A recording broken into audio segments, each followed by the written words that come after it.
What's up, guys? This is EJ on with the Wolverine.com, and we're back with another Wolverine live recruiting show here exclusively on our YouTube channel. If you haven't subscribed to our YouTube channel yet, that is completely free. You get updates and alerts every time we drop a new video, which is frequently with Zach and I on the road for recruiting and the football season in full swing. So make sure to subscribe to our channel for free and like this video so it can help us get in front of other Michigan fans and get more questions in the chat box. It already looks like we have quite a few questions, so appreciate everybody that was here early. If you do want to skip the line, you can hit that little box with the money symbol, and that's a super chat. Allows you to get your question in first, and that money goes directly to our travel budget so we can continue to see top recruits around the country. But obviously, you guys aren't here to hear more about our YouTube channel. You want to hear about Michigan recruiting. So let's go ahead and dive into the first question. John A. Schultz was here right away at 3 o'clock. Shout out to John for being in the chat at 3 o'clock. And it looks like YouTube did not delete the comments this week if you were here early. So hopefully that has been resolved. But either way, I would still encourage you to get your questions in a little closer to showtime. But John says, should Michigan go after Michigan State decommit Reggie Powers? Is he a fit and do they have a chance? Reggie Powers is definitely an interesting name that's continuing to be talked about in Michigan circles. They have not offered him yet. He did decommit from Michigan State yesterday, but they have been in contact over the last few weeks. Obviously, Steve Klingscale has really strong ties in the state of Ohio and has recruited Ohio really hard during his time at Michigan. Reggie Powers is definitely an interesting prospect. I watched a little bit of his film today. I don't have a great feel for his game. I've never seen him live, so I can't really give you an in-depth breakdown. But from the film I saw, I think he's a four-star type of guy. You know, he's ranked as a three-star by three of the four major recruiting services. On three's actually super high on him, ranking him as the number 210 overall recruit nationally. But I think I would probably start him off as a low four-star. But again, I need to see more and don't have a true full in-depth evaluation. But look, Michigan still needs a safety, and I think at this point in the process, Reggie Powers is going to be one of the better guys you'll find out there that's available or that's a flippable candidate. Of course, Michigan's going to continue to work on Saquon Patterson, who we talked about yesterday. He's committed to Miami, but is still set to make an OV to Michigan.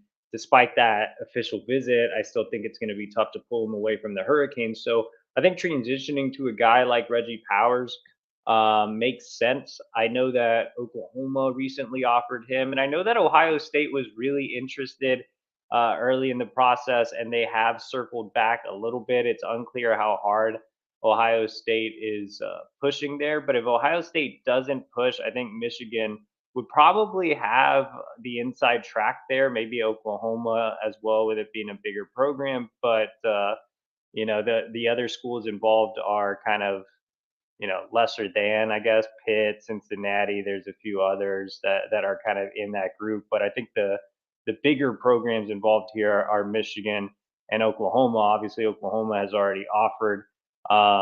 Michigan has not, and again, Ohio State is the other that did offer in the past, but I don't know if they've renewed their offer to Powers. But either way, I think Michigan will have a true chance here. I would think that Michigan does try to get him up for a visit, but they are still having discussions about him.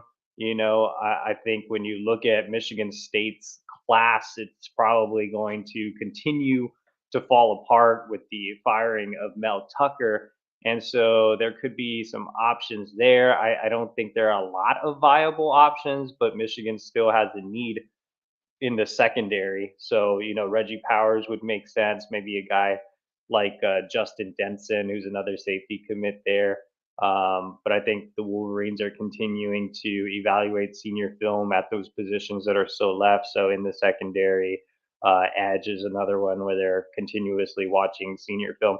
I actually checked in with a source yesterday that told me they have a long list of guys and they're just sitting in there watching film. So that's why you haven't seen any new offers go out in the 2024 class yet at some of those, final remaining positions of need.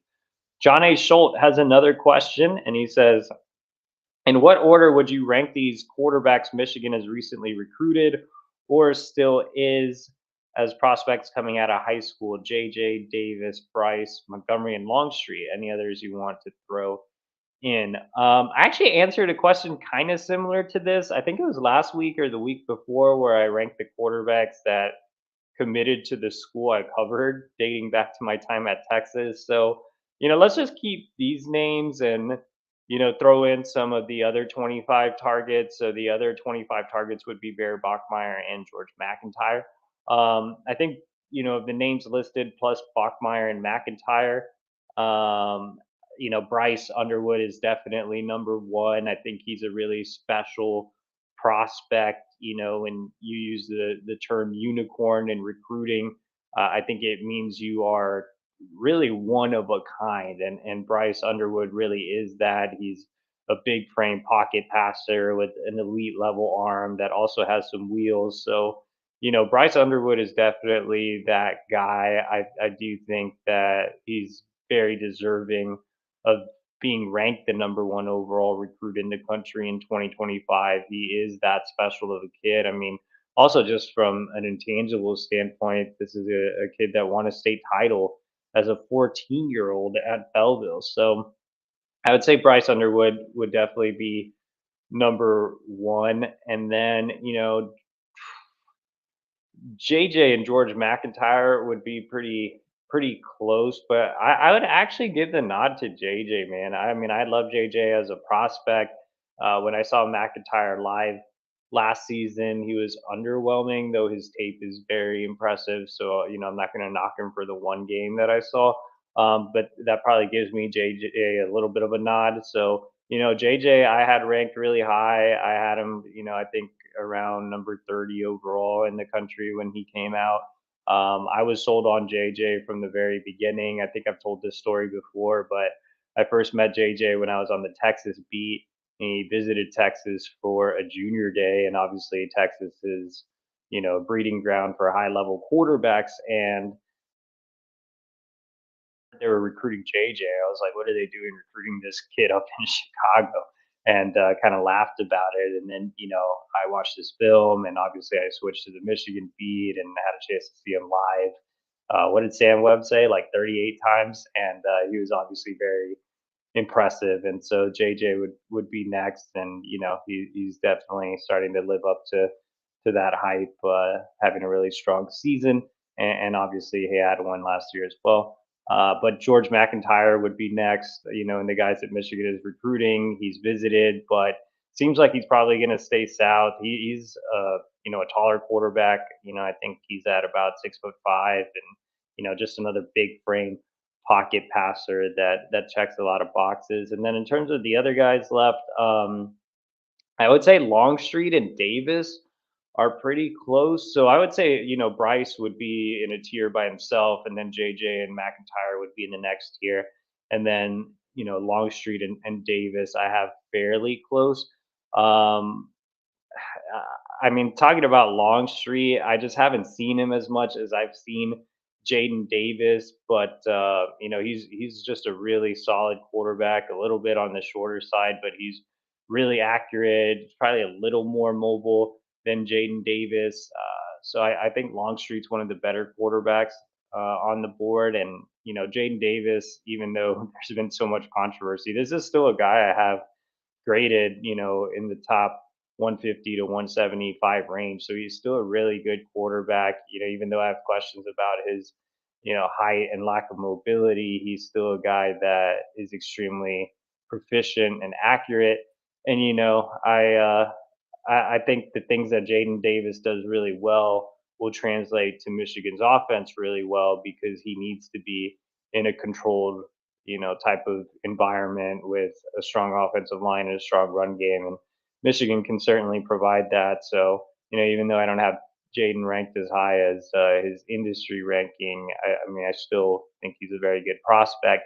And then I would say Bear Bachmeyer and Ryan Montgomery would be next. I'm just not as familiar with Bear Bachmeyer. I did cover his older brother Hank when I was on the Texas beat. I saw him out at a satellite camp in Las Vegas.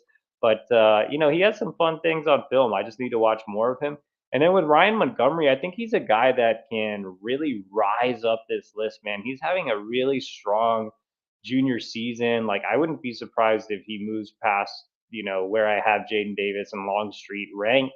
Um, Statistically, since everybody likes to talk about stats, he's having a monster junior campaign. I believe he broke Ben Roethlisberger's record, broke the Finley high school record for most passing yards. So just sensational from a statistical standpoint. But we don't really care about stats. We care about how he's progressing. And I saw Ryan Montgomery as a freshman, and what he's putting on tape as a junior is really, really impressive and has shown the strides that he's made.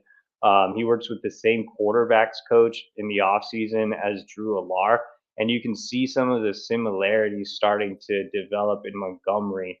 And Drew Alar's obviously having a great year at Penn State as well. And I think he can be that type of quarterback.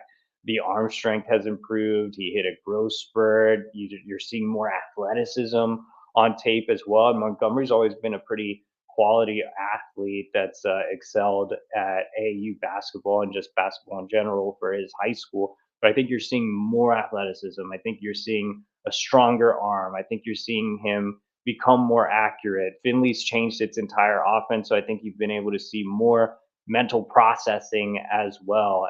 And I think again, some of those off-season workouts that Drew Alar did, that Montgomery's done, have helped him out a lot as we've seen him move into his junior year. So again, I think it goes back to the stats argument. With Jaden Davis, we're seeing big stats, but we're seeing him play to his strengths and not really improve a lot of his weaknesses. With Brian Montgomery, we're seeing him put together big stats and improve, what were considered weaknesses. So I think he's a guy that's going to continue rising, especially with his athletic season. I think I'm getting more excited about Ryan Montgomery as a possibility if Michigan does miss out on Bryce Underwood. But I still really like Longstreet, and I think Bachmeier's interesting. So we'll see how 25 kind of shakes out.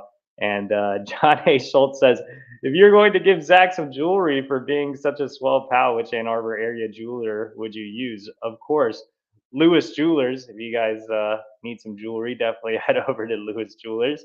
We have another question from Luis Lopez, and he says, does Michigan have a real shot with DJ Pickett? I see he's in the thumb. Shout out to Luis Lopez. I don't think we've had him on the show before. You actually share the same name as featherweight world champion Luis Alberto Lopez. Big fan of El Venado. So if you watch boxing, you should definitely check him out. But anyway, we're here to talk about football recruiting. And DJ Pickett, I had a chance to go out and see in Florida this past week. If you're not, this is a perfect time to remind you guys, if you're not a subscriber to the Wolverine.com, you can subscribe today for just $1 for 1 month, and that gets you premium insider recruiting information, team information, basketball recruiting, NIL transfer portal, and so much more, plus a great message board community with more than 8,000 unique individual users.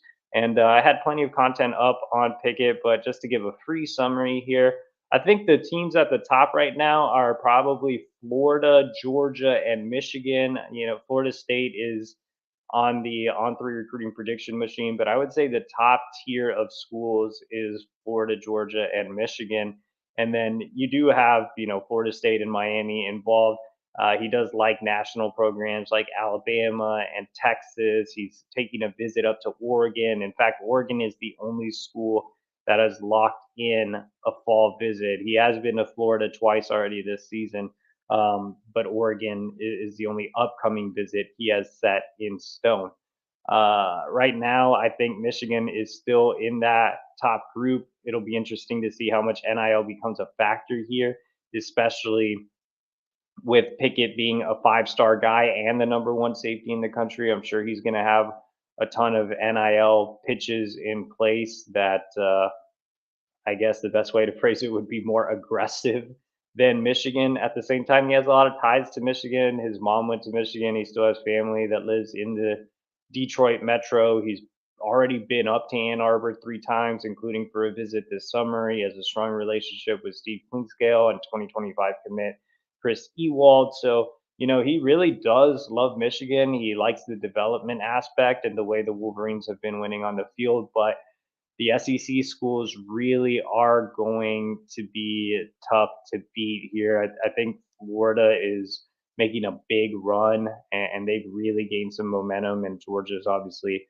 been a constant. Georgia actually was out there watching him when I was out there, so it'll be interesting to see how things shake out with Pickett. He is planning to come back for a Michigan game. He was actually supposed to be at the Rutgers game, but had a family event come up, so maybe he'll be at Michigan for the Ohio State game, but that's not confirmed just yet.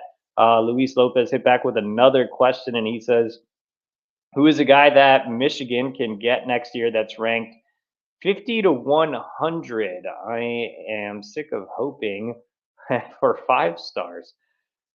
50 to 100. I'd have to pull up my little cheat sheet here and see who's a guy that Michigan can get. Or some guy. I'll list a few guys.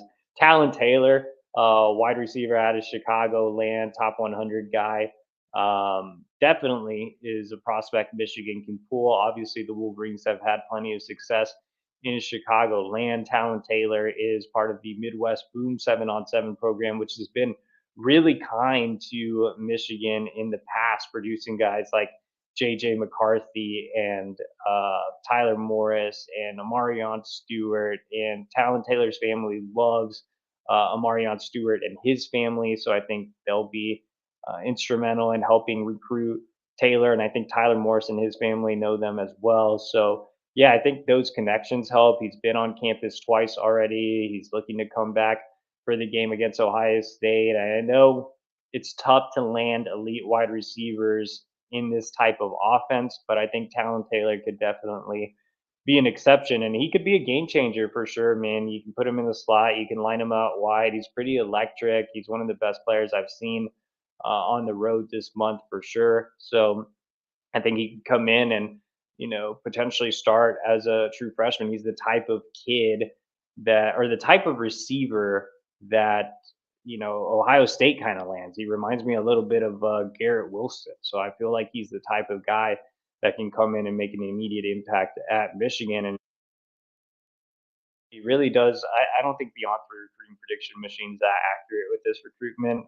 This Wisconsin as the favorite, but I think it's Michigan, Notre Dame, Georgia are probably some of the schools that are at the top for him. And just to throw a couple of more names out there, Quincy Porter, sticking on the offensive side of the ball, is another one of my favorites that I saw this month out of Bergen Catholic in New Jersey.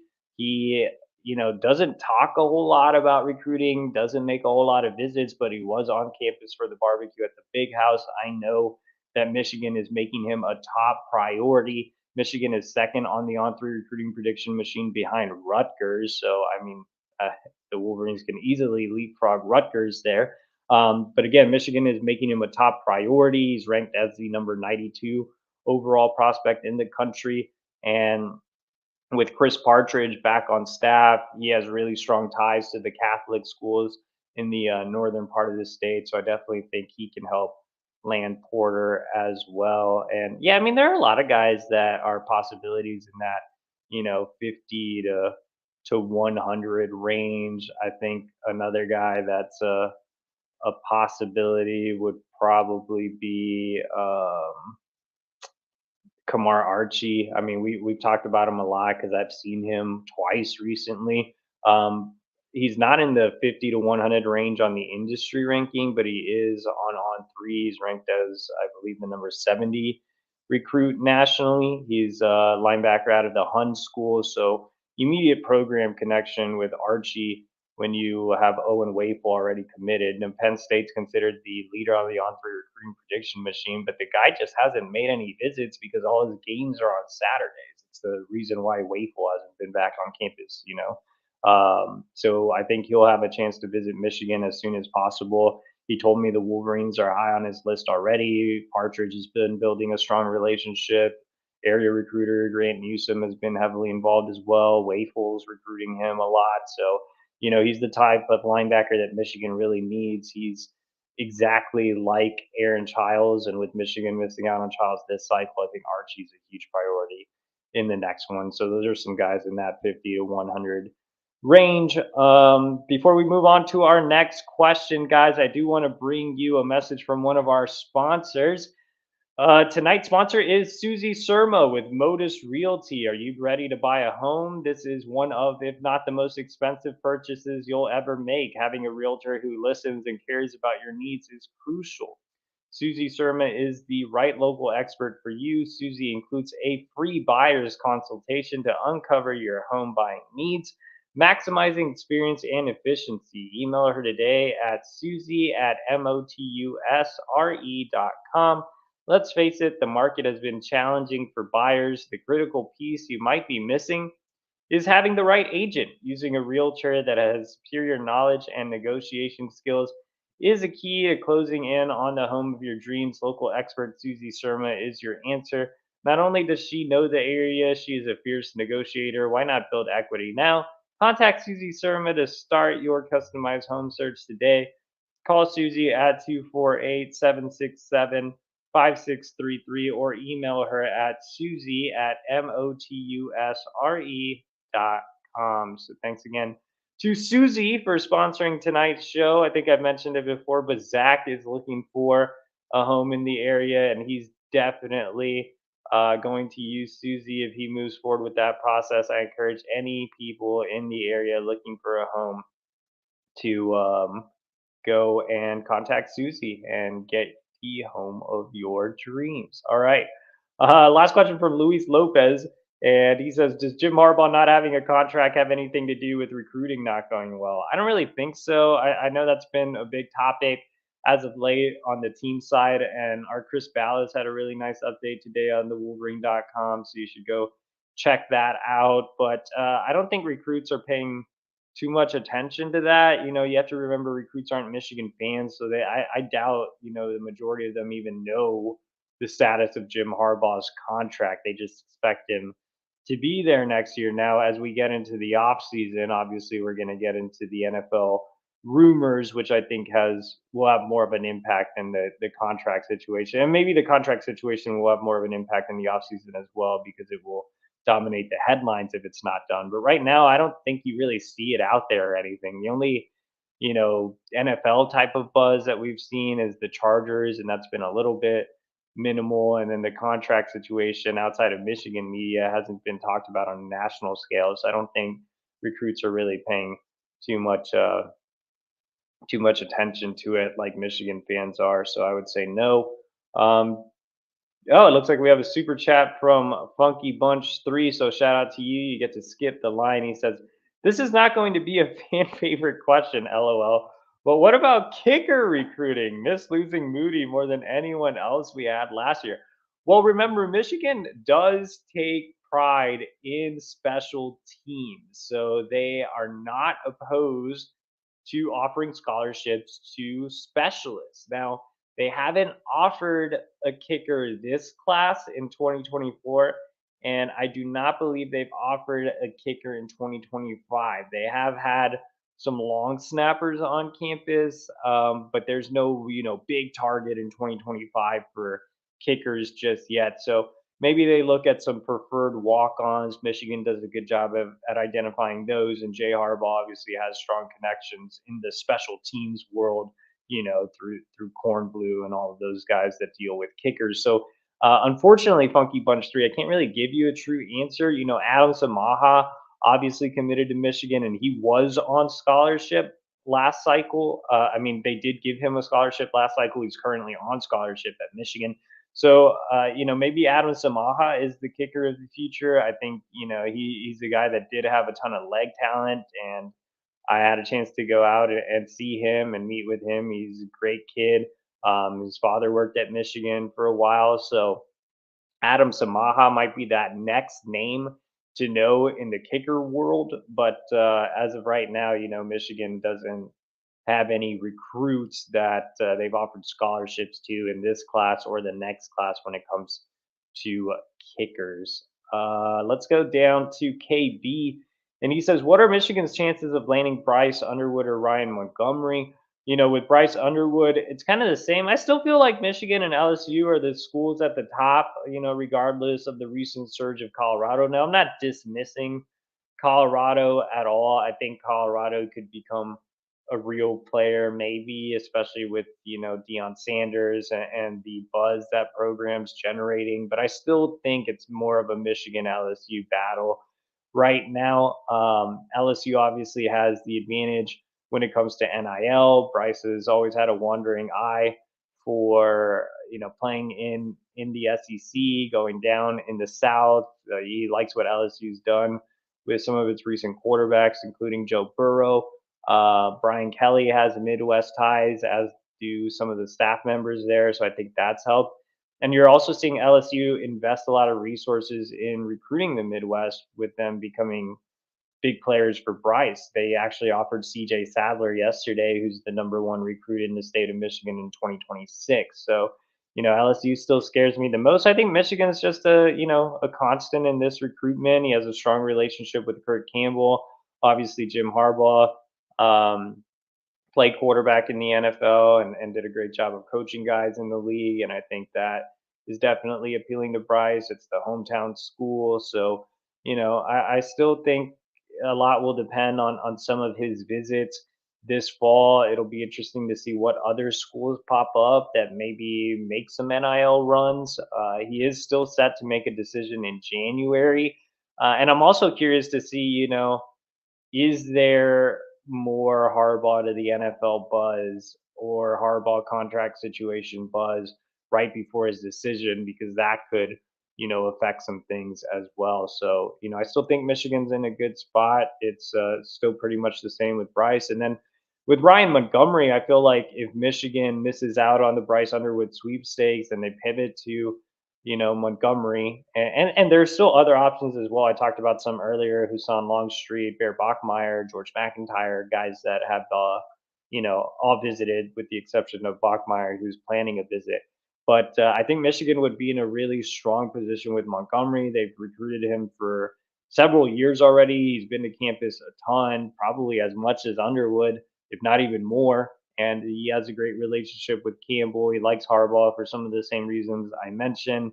And I think he's just always been really fond of Michigan. I know his brother goes to Ohio State, and the Buckeyes already have their quarterback commit. So I feel like the door's some other schools like Penn State. I mentioned he works with Drew Allar's quarterback trainer, so he has a connection there. I know he really likes Florida. South Carolina's recruited him hard, but at the end of the day, I feel like Michigan would still have that inside track for Montgomery if they go all in there. And I think he understands. Ryan, I like a lot too because of his attitude.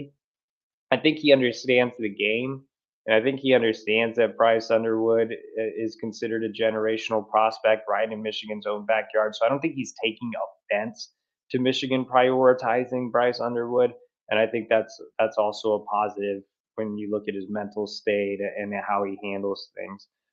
Go Blue 81 says, "What 2025 recruits that are from Texas does Michigan have a good shot at, or have Michigan high on the list?" So I'll give a few off the top of my head. I'll be down in the great state of Texas in a week. I somehow finessed my way out of going to my brother-in-law's wedding in Mexico, which is so terrific. And I get to stay in Dallas and take care of some farm animals for my in-laws. So I will be doing that instead of going to a wedding, and I will be making the rounds to local high schools. So the guy that pops up in my mind right away is khik Lockett out of Garland, Saxe, same school that produced Alex Orgy. And yes, they did play together. Lockett was on the varsity as a freshman when Orgy was a senior, and Orgy was very involved on his visit for the barbecue at the big house. Lockett's actually already been on campus twice. I think Michigan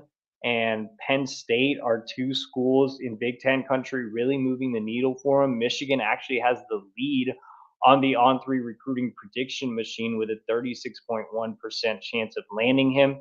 He is one of the best receivers in the country, ranked as the number 164 overall prospect nationally.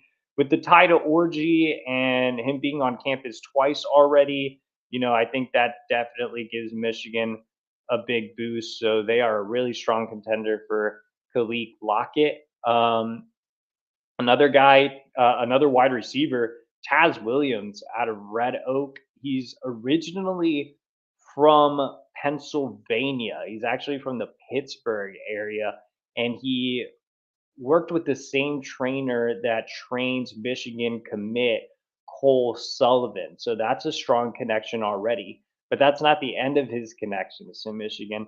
His wide receiver trainer down in Texas is Margin Hooks, who actually played with Michigan wide receivers coach Ron Bellamy in the NFL and in the NFL Europe. So when I went down to see Taz Williams in the spring, at his training session with Hooks, Bellamy was actually on the phone with Hooks during that session. So I think Taz Williams is a guy that Michigan is a strong player for. They recently made his top five. He has visited campus in the past, and he is looking to make it in for the game against Ohio State. So I think those two wide receivers really come to mind that have some connections to the program and are very willing to leave the Lone Star State, especially Williams, who's not even a native to Texas. Those guys are usually more willing to play up in Big Ten country. Let's go rapid fire. We're over the 30-minute mark, so won't take too long with these questions. Go Blue 81 says, any chances that we try to get Nick Marsh to flip from Michigan State now that Tucker's gone? Could use a big wide receiver. Yeah, moving parts there. So, still nothing really of note with Nick Marsh. Ralph Melvin says, who are some of the top corners that Michigan is still in on? They're more so looking at flex guys or safety guys. They have two corners already, so they're looking at Reggie Powers, who just decommitted from Michigan State. Another Michigan State guy in Sire Torrance is a possibility. I think they'll keep in contact with guys like Aaron Scott and Blue Carter, but not super optimistic there. Um, P. Maximus says, do you think all the talk of our assistant coaches having head coaching possibilities hinders our future prospects?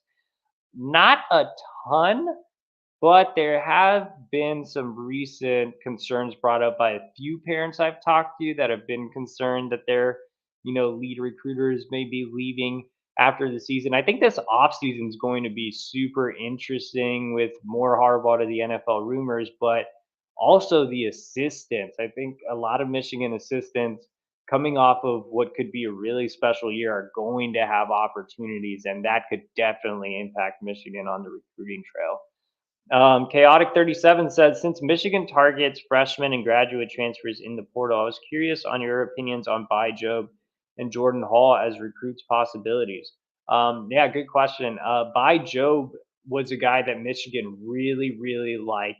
Mike Elston went down to Oklahoma to see him a couple times. He was supposed to visit, and then that never happened. And, it just didn't work out for Michigan. I think there was some NIL involved too, but he's one to keep an eye on, especially with edge recruiting being turned upside down this cycle with decommitments coming from Elias Rudolph and Jacob Smith. By Job, would be an interesting name. And Jordan Hall, too, along the defensive line. That's a guy that, had Michigan in his top group for a while. So, we'll see how things shake out with the portal. Go Blue 81 says, any chance with Brian Robinson, or is he going to Kentucky? Yeah, man, I still think the staff isn't all in on Brian Robinson. Right now I'd probably say he ends up at Kentucky.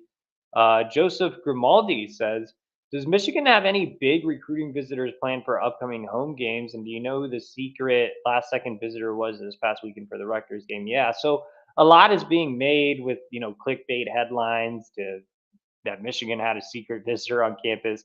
They did have a recruit committed elsewhere on campus in the 2025 class, but he doesn't have a Michigan offer and he's not currently ranked by On3. So no, he's not a guy that you guys are going to be super excited about. I think right now he's in the process of potentially decommitting. So, that's why the name hasn't released. He specifically told us not to report the name, but it's not because it's some amazing, highly touted guy. It's just, sensitive situation. And in terms of Michigan having big visitor weekends, obviously September was a little disappointing. You had the self-imposed visit ban, and then Rutgers didn't have a ton of big names, and neither did Bowling Green. So I think most of the names are going to be in for Purdue and Ohio State. I think you'll have some for Indiana. Ohio State, especially, is going to be loaded with top talent. So, I think Michigan's saving its shot for, the big game at the end. Ben Ricketts says, since the flip of the Smith twins, where do you think Michigan goes to replace them on the defensive line? Um, yeah, man. I think right now, like I said earlier in the show, they're still evaluating senior film, so they haven't really gone all in on anybody there. Nose is probably more of a need than another three tech, despite Gerard being that.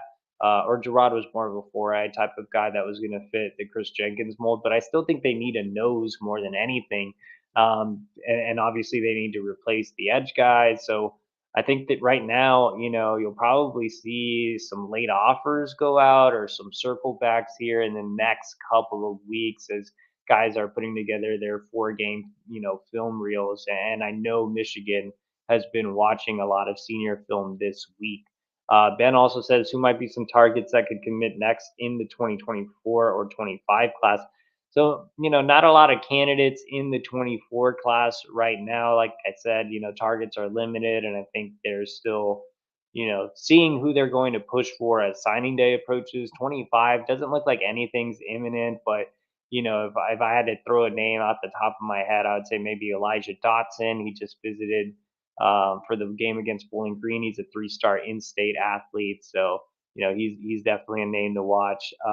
Ben says any potential flip targets. We talked about the Michigan State guy, Sayer Torrance, Reggie Powers, who's no longer committed, so technically wouldn't be a flip. But they're keeping tabs on those guys, and they're still working to flip Elias Rudolph back from Miami. Michigan still has a need at edge, and they're doing that. And Zaquan Patterson, another Miami commit. Michigan finished, second or third in that race, and there's still a need for a safety. And as I reported on the Wolverine this week, that Patterson is still planning to make an official visit to Michigan for the game against Ohio State. Mike Workman says, how much longer is Ward Manuel expected to stay at Michigan? No clue on that. That's a question for Chris Ballas. Mr. Scott 4673 says, sorry if I missed it, but any chance with Nitro Tuggle? And I believe this is the last question. Yeah, Nitro, thank you for reminding me. Target. But yeah, Nitro Tuggle is a guy that Michigan is recruiting hard. He's definitely another flip candidate. I mentioned Purdue could have some names right now. A visit isn't locked in, but I have heard some buzz that Tuggle could be on campus for that Purdue game. While it's hard to flip guys away from Georgia, I do think, having a teammate committed to Michigan and Josiah Edmond, Michigan being closer in proximity definitely helps. I still am concerned about the NIL aspect, which I know is getting tiresome for you guys to hear, but it's the truth. So we'll see how it plays out. There are some other NIL schools involved here as well, including Miami. So, I think the first step is obviously just getting him on campus, and we'll know a lot more from there. And it looks like somebody used Lewis Jewelers. So shout out to Walter Modell. It's for saying Lewis Jewelers hooked it up. So yeah, if you haven't used Lewis Jewelers, make sure to get your jewelry from Lewis Jewelers, the best place in Ann Arbor and the world. Also, like this video, subscribe to our YouTube channel for free. Zach and I will be back for next Tuesday's show. I will be back next Wednesday as well. We will both be on the road seeing some interesting targets this week. So make sure to keep it on lockatthewolverine.com for $1 for 1 month. And like I said, like this video, share the message. Appreciate everybody that jumped in with questions tonight.